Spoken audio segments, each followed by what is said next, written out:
Psalm 27:4. One thing I have asked of the Lord, that I will seek after, that I may dwell in the house of the Lord all the days of my life, to gaze upon the beauty of the Lord and to inquire in His temple. Beauty and God. Napakahalaga mapag-usapan natin kung ano ang koneksyon ng kagandahan sa Panginoong Diyos na may likha. Song of Songs 4:1. How beautiful you are, my darling. Oh, how beautiful. Your eyes behind your veil are doves. Your hair is like a flock of goats descending from the hills of Gilead. Mga sensual na description ng kagandahan, but napakalinaw naman that this is part of Scripture, na napaka-central ng beauty sa pag-uusap at mga usapin tungkol sa Diyos. Why do we admire, celebrate, desire, love, create beauty?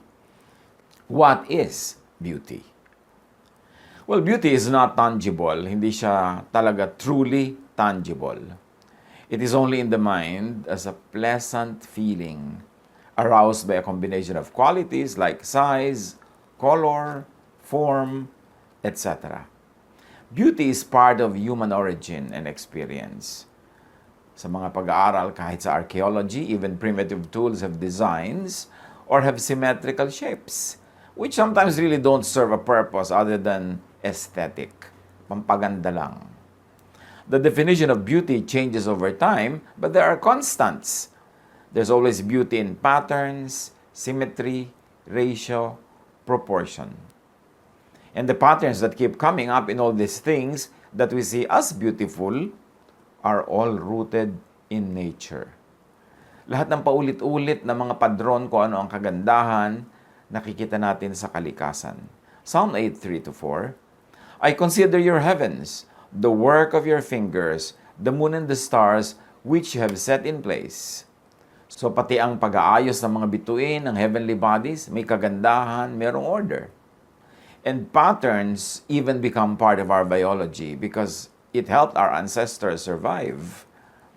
Halimbawa, patterns and symmetry and colors and forms showed them which things are safe, edible, pleasing, and also which things were dangerous or poisonous.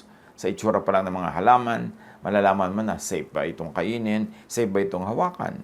Genesis 2:9, the Lord God made all kinds of trees grow out of the ground, trees that were pleasing to the eye and good for food. Why beauty makes us happy is a very interesting issue. Well, patterns are found in nature like shells, waves, clouds, flowers. Symmetry in nature signifies normality. Pagka may symmetry, merong regularness sa mga design, ang sinasabi nun sa atin, normal ito, normal ang mga bagay-bagay. Halimbawa, does the cloud signify rain sa itsura niya? Are the waves safe to swim sa itsura lang ng mga alon at agos? Can I eat this sa itsura ng halaman? Symmetry in human faces and features also show health and fertility. That's why people are attracted to physical beauty, because the health and fertility of a human being can be seen in the shapes of his anatomy or her anatomy. Song of Songs 2:3-4. Your teeth are like a flock of sheep just shorn, coming up from the washing. Each has its own twin. Not one of them is alone. So may symmetry pati ngipin at ito yung hahalin tulad sa magandang mga bagay that are already regular in the lives of the people writing the verses. Things that help us survive activate the reward centers in our brains. Nagagandahan tayo sa mga bagay na alam nating makakatulong for survival. Kaya nagagandahan tayo. Halimbawa, ang mga kababaihan, nagagandahan sila sa mga lalaking malalaki ang braso, malalaki ang hita, malalaki ang mga bisig, kasi it will help them survive. Kung yun ang naging asawa nila, may pagtatanggol sila. At gusto naman ng mga lalaki, yung mga babaeng malalaki mga balakang kasi madaling mga anak. Meron silang mga magaganda mga breasts kasi makakasustain sila ng mga sanggol na kanilang ibe-breastfeed. All of that is something to do with survival. our concept of beauty is related to survival. Recognizing signals of safety and nutrition trigger nice feelings in us. And we find all of that beautiful. Song of Songs 2:3, like an apple tree among the trees of the forest is my beloved among the young men. I delight to sit in his shade, and his fruit is sweet to my taste. Very, very picturesque ang description dito ng male beauty. And the singer likens the love of her life to a tree of nourishment and sanctuary. Beauty is so hardwired in us that research shows it is a part of our instinctive brain. Now, why is beauty important? Among the reasons we've already said, without beauty, nothing else matters. In fact, one of the signs of acute depression, pagpapabaya sa sarili, sa anyo, sa amoy, sa kalusugan. Pag ang tao hindi na interesado sa kanyang itsura, sa kanyang amoy, sa kanyang kalusugan, it could be a sign of acute depression. Ibig sabihin, hindi na normal yan. Kasi ang normal ang tao, gusto siya ay mabango, gusto siya ay magandang tingnan, gusto siya ay maayos. Warped and damaged beings live amidst ugliness. Halimbawa, yung possessed man na pinuntahan ni Jesus, nakatira siya sa mga libingan. Si King Nebuchadnezzar, nung nawala ng sariling bait, naging asal hayop at halos itsurang hayop. Or living amidst ugliness damages people. Kaya kalaban ng true godliness ang poverty, ang squalor, kasi nakakasira ng pagkatao, ng dignidad, ng kagandahan. Kaya dapat ang tunay na espiritualidad, nilalabanan ng poverty. We create and produce what we need, and more than what we need, para we are not only surviving, but we're also able to be generous, and we're able to create a culture that incorporates beauty. Our brains and body react to beauty. It feels natural to experience joy, pleasure, shivers down the spine, awe in sight of great artworks, or sometimes even negative emotions of fear, anger, or disgust in front of ugliness or visually challenging stimuli. Ang bilis natin mag-react sa maganda, tingin ka agad. Sa nakakadire, iwas ka agad ng tingin, pikit ka ng mata. Sa karimari-marim, ayaw mong tingnan. Instinctive yan.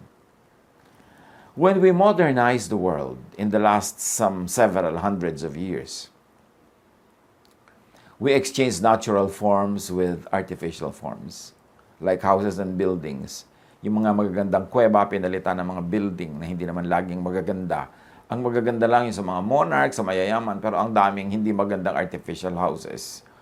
Ang magagandang mga landas sa gubat, pinalitan ng mga kalsada.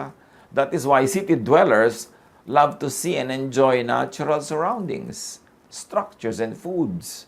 Kasi ang tunay na nagagandahan tayo, yung natural, yung nasa nature. Kasi napakatagal na panahon na ang tirahan natin, ang kaulayaw natin, puro nature. Kamakailan lang, only just maiksing panahon na ang tao ay nasa mga artificial houses, gumagamit ng mga artificial na daan, artificial na upuan. Napakatagal nature ang ating kaulayaw. Kaya ngayon ang mga city dwellers laging gustong bumabalik sa natural setting, sa probinsya, sa mga beach, sa mga ilog. Kasi yun talaga tayo.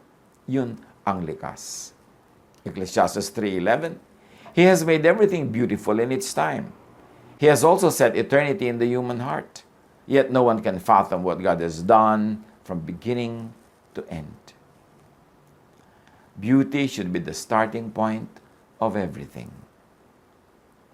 Ang mga humanidad naman, in our effort to modernize, we value function over form, usefulness over beauty. But studies have shown that emotions follow form. Halimbawa, nasa ospital ka, mas maganda yung nakakakita ka ng mga colors, mga beautiful scenery, kaysa drab, empty wall. Tapos kuminsan, marami pa sa mga ospital, merong malungkot na eksena ng crucifixion na may imahen doon na ang lungkot-lungkot pa. So, marami mga tao na de-depress lalo pagka nasa mga ospital. All things in nature have a shape, a form. that tells us what they are, that distinguishes them from others. Luke 12:27, consider how the wildflowers grow. They do not labor or spin, yet I tell you, not even Solomon in all his splendor was dressed like one of these. Beauty ang topic. Laging beauty, topic din yan ni Jesus. Beauty begets beauty. But we neglect beauty in favor of costs, functionality, efficiency. Kaya lost tayo. Ang dami-daming mental problems sa mga tao sa modern times. Kasi ang konti-konti ng beauty na nakikita natin sa daily life, lalo sa city.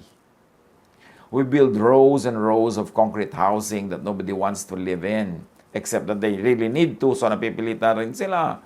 We build blocks of boring buildings, ugly elevated roads, or very ugly pedestrian walkways na ang pangit ng mga city. Kaya tuloy maraming stresses, maraming sadnesses, at maraming hindi maipaliwanag na sakit ang mga city dwellers. Humans don't like monotony or disorder or ugliness.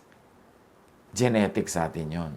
Ecclesiastes 3:20, all go to the same place, all come from dust, and to dust all return. So here the writer describes the monotony of life and finds it meaningless. Looking at dull and vast facades makes us feel bored, uncomfortable, or depressed. Beautiful surroundings improve our well-being, our behavior, our cognition, and mood. So have and replicate nature as much as possible. Beautiful surroundings will improve our health. Psalm 96:11-12. Let the heavens rejoice, let the earth be glad. Let the sea resound and all that is in it. Let the fields be jubilant and everything in them. Let all the trees of the forest sing for joy. So here the psalmist associates nature and joy. Beauty can change how people act. Beauty and visual arts help sick people heal faster. Happiness is aroused by how beautiful you find the place you live in. And in reverse, sadness is aroused pag napapangitan ka sa iyong kapaligiran. You've got to do something to beautify the little part of the planet where you are para sumaya ka. It's good for your mental and emotional health. Kung may magaganda kayong mga sapin ng kama, ngayon yun na ilabas, gamitin. May magagandang unan, magagandang plato, ipaglalabas, gamitin yan. Kung meron kayong mga nakatagong magagandang ilaw, lampshade, yun ang gamitin nyo ngayon. At sa bahay, isuot nyo yung mga mas magaganda yung pambahay, hindi yung mga mukha tayong basahan sa bahay. Although yun ang pinaka-komportable pag mukha kang basahan. Pero yung magaganda yung tuwalya, ilabas. In other words, pagandahin ang paligid para sumaya ang mata at sasama na dyan ang ating puso. God intentionally created the universe to be beautiful. Lahat ng ginagawa niya noon, sabi niya, it was good. Ecclesiastes 3:11, He has made everything beautiful in its time. Psalm 65:8, the whole earth is filled with awe at your wonders. Where morning dawns, where evening fades, you call forth songs of joy. Psalm 104:24, how many are your works, Lord? In wisdom you made them all. The earth is full of your creatures. At bawat creature magaganda, hanggang kaliit-liitang kulisap, kalaki-lakihang bulaklak, pati mga bato, pati mga hugis na mga ulap, lahat maganda. There is built-in harmony in nature. Kaya as much as possible, we should not disturb nature. Kasi yung nature, siya mismo ang nagme-maintain ng kanyang kagandahan at ng kanyang harmony. Genesis 1:31, God saw all He had made, and it was very good. Job 38:31-33. Can you find the chains of the Pleiades? Can you loosen Orion's belt? Can you bring forth the constellations in their seasons, or lead out the bear with its cubs? Do you know the laws of the heavens? Can you set up God's dominion over the earth? The obvious answer for a simple man is no. Pero ang talagang tunay na sinasabi ng mga verses na ito, that the constellations mark and are in harmony with the seasons, and they order the heavens. May kinalaman kung kailan matutulog ang mga oso sa kanilang mga hibernation sa arrangement ng mga bituin sa langit. Interconnected ang lahat. That's how God meant it to be. Isaiah 40:26, lift up your eyes and look to the heavens. Who created all this? Who brings out the starry host one by one and calls forth each of them by name? Because of his great power and mighty strength, not one of them is missing. So all the stars and constellations and heavenly bodies appear in their appointed time, and their cycles repeat without errors. At pag may sinasabing end, hindi yung end of the world, hindi yung end of the planet, hindi end of life, end of a cycle of time, end of a season. Job 25:2, dominion and awe belong to God. He establishes order in the heights of heaven. May kaayusan, at ang kaayusan ay kagandahan. Humans were created to recognize and appreciate beauty, to process visual input or assess our surroundings. Beauty meets an inborn need for meaningful information. Sa physics, mayroong concept of beauty na tinatawag na the golden ratio. The golden ratio, also known as the divine proportion, is a mathematical ratio commonly found in nature. This relates to the so-called Fibonacci sequence, yung 0, 1, 1, 2, 3, 5, 8, 13, in which each term is the sum of the previous two. Ano ibig sabihin natin? Yung 0 plus 1, ang susunod doon, 1, di ba? And then 1 plus 1, yung magkasunod na dalawa, magiging 2. So yung 2 plus 1 na sinundan niya, magiging 3. Yung 3 at yung 2 na sinundan niya, magiging 5. Yung 5 at yung 3 na sinundan niya, magiging 8.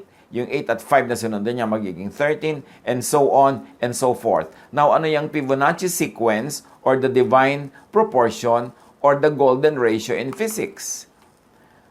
Pag tinignan natin dito sa drawing na ito at titigan ninyo,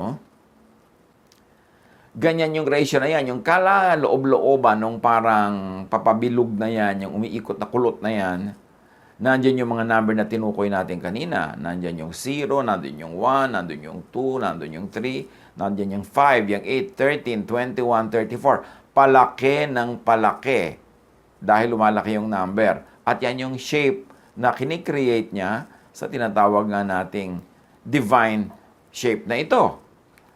But this is found in nearly everything we will call beautiful. The same pattern is seen and repeated in all creations. Yung mga dahon na nakikita ninyo na napapaikot, no? Kahit sa whirlpool, ang pag-ikot ng tubig sa ating lababo, sa flush ng ating banyo, yan ay sumusunod din sa Fibonacci sequence. Imagine, pati dyan, sa mga uli-uli, sa mga ipo-ipo, sumusunod sila sa rule na yan. O sa tornado, pati ang tornado, malaki lang nga yan, pero para rin yung umiikot na tubig sa yung lababo pagka marami ng kailangang ma-drain. Mayroong likas na maganda. Kasi God created, therefore, natural ang proportions. Tulad ng kabayo. Tingnan ninyo itong pagsukat sa mukha at ulo ng kabayo. Sobrang sumusunod sa principle na ito. Kaya maganda ang kabayo. Ang ganda-ganda ng proportions. Kaya pag may nasabi sa yung mukha kang kabayo, say thank you. Kasi ang ganda-ganda ng kabayo. Tulad ng Tour Eiffel o yung Eiffel Tower. Sumusunod din yan sa ganyang prinsipyo. Kaya ang gandang tingnan sa mata. Pag may maganda na creation, hindi basta-basta ang proportions. Kaya maganda. At ito'y either consciously following the rules na binabanggit natin, o kaya likas, natural yung artist. Kasi ang magaling na artist, susundin niya yung mga rules na yan, yung mga sukat, mga proportion na yan, yung harmony, yung balance. Or kahit hindi niya ginagawa yon, kung likas talaga siyang artist. ano man ang gawin niya, magiging maganda kasi susunod sa natural law. Halimbawa sa fern, pag tiningnan mo yung kaliit-liit ang dahon ng fern, ganyan ang korte. Pero pag tiningnan mo yung buong tangkay na maraming dahon doon nakakabit, kamukha ng shape ng buong tangkay yung isang dahon. At yung maraming mga tangkay na yun, pag pinagsama-sama mo sa isang sanga ng fern, kamukha pa rin yung shape ng sanga. So yung shape ng maliit na dahon, shape noong kumpul-kumpul na dahon, at shape ng maraming dahon na kumpul-kumpul na naging isang sanga, magkakamukha ng shape, kaya maganda. Ganyan din ang cauliflower. Pag tiningnan mo sa kalit-liitan niyang bahagi, sumusunod din yun sa ganong prinsipol. Kaya maganda siya. Ang hugis ng pinakamaliit na bahagi ay magpapaulit-ulit, palaki ng palaki. Kaya alam mo may creator, may designer, hindi aksidente. Nature follows the fractal pattern for structure integrity. Kaya yan ay nagagamit or to fit as many small parts in the smallest space without overlapping, kaya hindi maganda ang magulo. The pattern of the peacock's tail in this picture follows the fractal pattern. Kung ano ang shape ng isang maliit na bilog, yun ang shape ng mga katabi niyang bilog, at pag pinagsama-sama mo sila, nabubuo ang malaking shape na kamukha ng shape ng maliit. Even patterns of and in snowflakes. Pag tinignan mo sa microscope, yung mga maliliit na butil ng snow, ganyan ang makikita mo mga shape na pinapalakit, ginagawang Christmas decor. Pero hindi naman nakikita ng naked eye yan. Pero kita nyo kung gaano kaliliit yan. Pero yung pinakamaliliit niya, mga sanga, kamukha nung malaki-laking sangang kinakabilangan niya, at kamukha nung mas malaking sangang kinakabilangan ng maliliit na sanga, at pag pinagdugtong-dugtong mo sila, kamukha nung maliit yung malaki. Mayroong Diyos na nagde-design, Diyos na maganda, Diyos na mahilig sa maganda. Amos 4:13. He who forms the mountains, who creates the wind, and who reveals his thoughts to mankind, who turns dawn to darkness, and treads on the heights of the earth, the Lord Almighty is his name. And Ezekiel 16:14. In your fame spread among the nations on account of your beauty, because the splendor I had given you made your beauty perfect, declares the sovereign Lord. God is beauty, and God is in the details. Kahit sa sapot ng gagamba. Kaya kahit tingnan mo ng microscope, the more powerful lenses you have, the more you will see beauty in micro things, in the smallest things, in quantum things. At kung meron ka malalaking lenses, mga binoculars, makikita mo ang mga bituin, ang mga buwan, ang mga planeta, makikita mo rin ang kagandahan ng kanilang mga kaayusan. Nandun pa rin yung tatak ng maker, ng creator. Colossians 1:17, He is before all things, and in Him all things hold together. Psalm 24:1, the earth is the Lord's and everything in it, the world and all who live in it. Since an objective definition of beauty and ideal is based on and created by God, the journey of discovering beauty is also discovering the wonder of God. Mas kinikilala mo ang kagandahan, mas sinusundan mo, tinahabol ang kagandahan, mas lumalapit ka sa Diyos. Psalm 19:1-4. The heavens declare the glory of God. The skies proclaim the work of His hands. Day after day they pour forth speech. Night after night they reveal knowledge. They have no speech, they use no words. No sound is heard from them, yet their voices goes out into all the earth, their words to the ends of the world. Ito ang ginagawa ng mga kalikasan, ng mga likha ng Diyos. They give us beautiful songs, poems, sermons, teachings about God and God's beauty. The heavenly bodies declare the wonder and glory of God. They reveal the hands of the Creator, just like how the fractals and the golden ratio appear all over creation. Obviously, intelligence, power, and force make nature follow a pattern. And all of that is God. To become more beautiful is to become more like God. Therefore, beautify your thoughts. Kailangan pinapaganda natin ang takbo ng ating isip. 2 Peter 1:5-8. For this very reason, make every effort to add to your faith goodness, and to goodness, knowledge, and to knowledge, self-control, and to self-control, perseverance, and to perseverance, godliness, and to godliness, mutual affection, and to mutual affection, love. Ang ending ng lahat ng pagpapaganda ng isip, ng asal, love. Love is beauty, beauty is love, God is love, God is beauty. Very, very interconnected. Titus 1:15, to the pure, all things are pure, but to those who are corrupted and do not believe, nothing is pure. In fact, both their minds and consciences are corrupted. So kung pure ang isip mo, pure ang lalabas na iniisip. Kung maganda ang isip mo, maganda ang iyong maiisip. So alam na natin, pag hindi maganda ang napag-iisip, pagka hindi maganda ang mga lumalabas sa ating bibig, hindi maganda ang naguguni-guni, ibig sabihin, kailangang i-beautify ang ating isip, ang ating paraan ng pag-iisip. So beautify your mind, beautify your body. 1 Corinthians 6:20, therefore honor God with your bodies. Lagi namang ina-associate ng mga relihiyoso to honor God with your body is tiisin mo yung body mo, gutumin mo yung body mo, huwag kang kumain, papayatin mo yan, huwag mo siyang pagbigyan, huwag mong ibigay ang hilig niya. Lagi nila binabaligtad. Romans 12:1, therefore I urge you, brothers and sisters, in view of God's mercy, to offer your bodies as a living sacrifice, holy and pleasing to God. This is your true and proper worship. Now, that sacrifice should not be limited only to pagtitiis na naman, paghihirap, pangangalirang, gutom.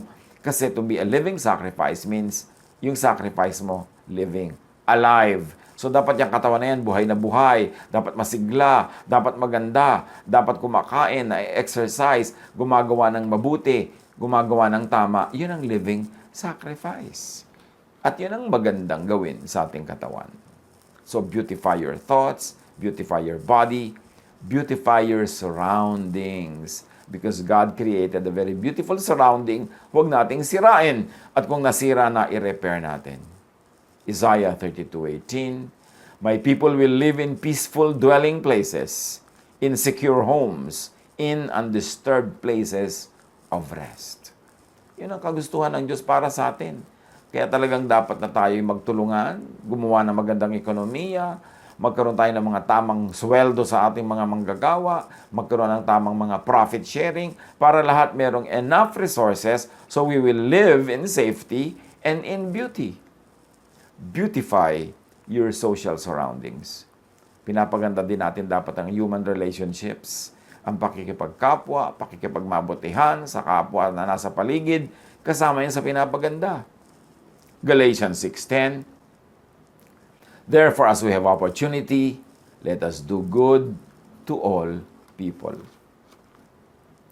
Beautify your world to bring the material world into the configurations of spiritual realms of God's space. Pag pinapaganda mo yung ayos sa mga silya sa kwarto, inaayos mo yung paraan ng pagtataob ng mga baso. Pagka inaayos mo ang pagpapatong ng toilet paper sa kanyang patungan, pagka pinapaganda mo ang setting ng iyong mesa, inaayos mo ang beddings mo. Pag ginagandahan mo ang ayos ng iyong mga damit sa cabinet, ang mga tools mo dyan sa garahe, ang pagpaparada mo ng mga sasakyan, pag inaayos mo lahat yan, pag nakinig ka sa iyong inborn Spirit of God of beauty, aayusin mo yan kamukha ng ayos ng mga Milky Way, ng mga galaxies, ng mga bulaklak, ng mga puno, ng mga planeta, magiging one ka in harmony with all other creation. luluwag ang iyong dibdib, sasaya ang iyong mata, sasaya ang iyong hininga, ang iyong pakiramdam, bubuti ang iyong mood, gaganda ang iyong ugali, sasarap ang mga salitang lumalabas sa iyong bibig, you will beautify your life. Kaya dapat yung mga bahay hindi magugulo. Yung iiwan mo lang yung tsinelas mo, talsik-talsik, hindi pa pantay-pantay. Yung mga plato nyo, sabog-sabog. Yung mga muebles, natapakan mo na, nadapa ka na dahil nakakalat, hindi maganda ang ayos. Beautify your world. Yan ang iniwan, ibinigay sa atin ng Diyos na mundo, may kaayusan. Hindi nagbabanggaan ng mga planeta. Hindi yung paglakad mo sa bahay mo, bumabangga ka sa lahat ng cabinet kasi mali ang ayos, mali ang arrangement. 2 Corinthians 3:17-18. Now the Lord is the Spirit, and where the Spirit of the Lord is, there is freedom. And we all, who with unveiled faces contemplate the Lord's glory, are being transformed into His image with ever-increasing glory, which comes from the Lord, who is the Spirit. It's a mouthful. Ang sinasabi lang niyan, dapat tayo unti-unting nagiging kamukha ni Jesus. At si Jesus, bilang anak ng Diyos, Jesus is beautiful. Jesus is Son of God. God is God of beauty. So dapat nagiging beautiful din tayo. Hindi mo kailangan lagyan ng gender yung ganda kung pambabae yun o pang lalaki. Kaya nga sa Tagalog, maganda is for lalaki yan and for babae, sinasabi lang magandang babae, magandang lalaki. Pero yung ganda mismo, hindi yun bound by gender. Kasi ang ganda ng Diyos, hindi bound by gender. Psalm 139, 13-14. For you created my inmost being. You knit me together in my mother's womb. I praise you because I am fearfully and wonderfully made. Your works are wonderful. I know that full well. So ang ganda ng tao, hindi lang sa proportion ng kanyang panga at ng kanyang noo. Kasi iba-iba rin ang mga tao. Pero yung proportion ng kanyang puso, ng kanyang espiritu, yung proportion ng kanyang ugali, kasama pa yon. At meron naman mga tao na gifted sila at mapalad sila at blessed na yung physical na anyo nila is in conformity with usong beauty ng isang panahon. Remember, iba-ibang panahon ay iba-iba rin yung standard of what is beautiful. Pero ang mahalaga, we are beautiful inside. It's good to be beautiful. But what is good will definitely be beautiful. Created by God, every human being is wonderfully made, is wonderful. So see, appreciate, live by and live for, celebrate how God has created you and everyone else. Find, appreciate, celebrate, recreate that God created, God-given beauty in everyone, in every natural thing. Huwag nating sirain ang kalikasan needlessly. Huwag ubusin lahat ng puno for development. Huwag durugin lahat ng bato para gawing graba. Huwag i-bulldoze lahat ng bundok. Kailangan meron tayong igalang dahil nandyan sa ganda ng kalikasan ang kaligayahan ng ating espiritu. When we destroy beauty around us, there is a part of us that dies with it. Kaya kailangan pinapahalagahan natin ang kagandahan at kaayusan. Hindi luho, hindi kayamanan, ganda. Kahit ka walang pera, pwede mong pagandahin ang iyong environment, ang iyong ugali, ang iyong sarili. Yung quality ng ating environment, yung quality ng beauty ng ating kapaligiran will determine the quality of our satisfaction, happiness, and pleasure. So hanggat abot kaya, pagandahin. Hindi kailangan gastahan yan. Minsan ayos-ayos lang, konti-konting walis-walis dito, rearrange doon, magpapaganda yung magulo. God is beauty. Beauty reveals God. Beauty shows the way to God. Beauty heals, inspires, and sets free. If you are blessed to be surrounded by beauty, by comfort, by harmony, pasalamat sa Diyos and share it with people. If you cannot physically share that beauty around you with people, send a part of it to other people. Help other people beautify their lives, their bodies, their thoughts, their environment. And as you beautify your life, you will become more and more aware of God. You will become more and more like God. and you will love God more and more. Beauty, love for beauty is not vanity. It is part of our spirituality. It's part of godliness. It is built into creation. It is built into our hearts. Let us make things beautiful. I'm reminded of somebody who dedicated a book to me at nag-quote siya na isang Russian writer. Sabi, "Together, let us make a beautiful world." God bless us all.